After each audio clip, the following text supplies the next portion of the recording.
Magandang umaga po sa inyong lahat.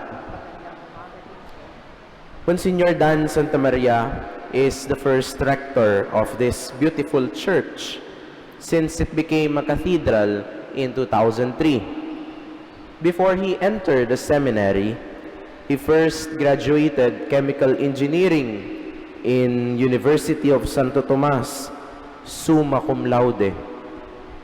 He obtained 2 master's degree in US. He had a good job in multinational companies. At pag-uwi niya po dito sa Pilipinas, he had a good career. Maganda ang trabaho. He had his own farm. Established na ang buhay.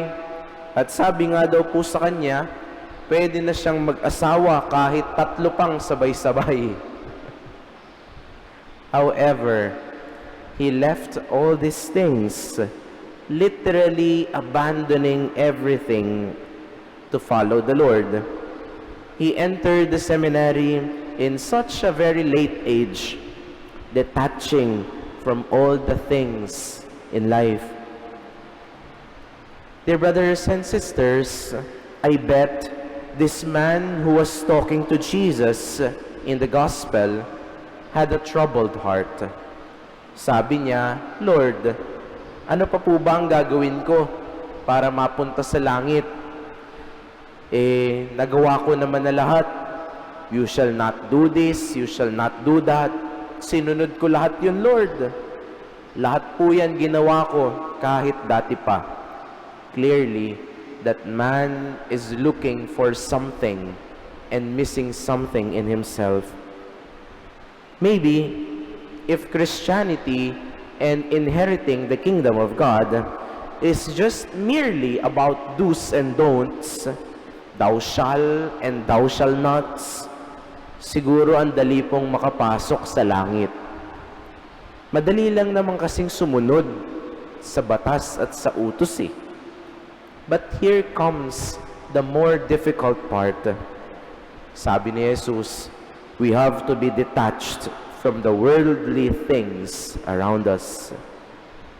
We need to shake off anything that binds us or anything that shackles or imprisons us in a dependency on wealth, esteem, and maybe even comfort.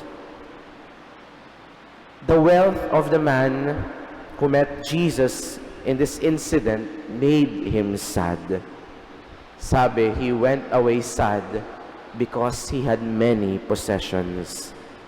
And clearly, it is a sure sign that his possessions were possessing him. Sobrang yaman siguro niya at hindi niya maiwan-iwan basta-basta ang kanyang pag-aari. But don't get me wrong, hindi po masama ang kayamanan.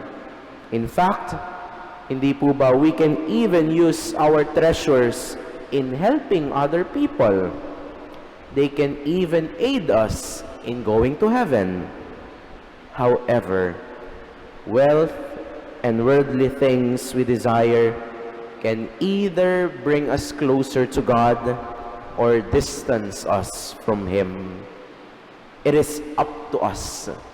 Nasa sa atin po iyon. But what God only desires is our detachment of everything in following Him. Now, can we leave everything for the Lord?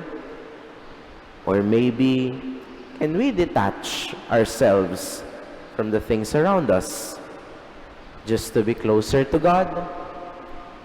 It's up to us. Amen.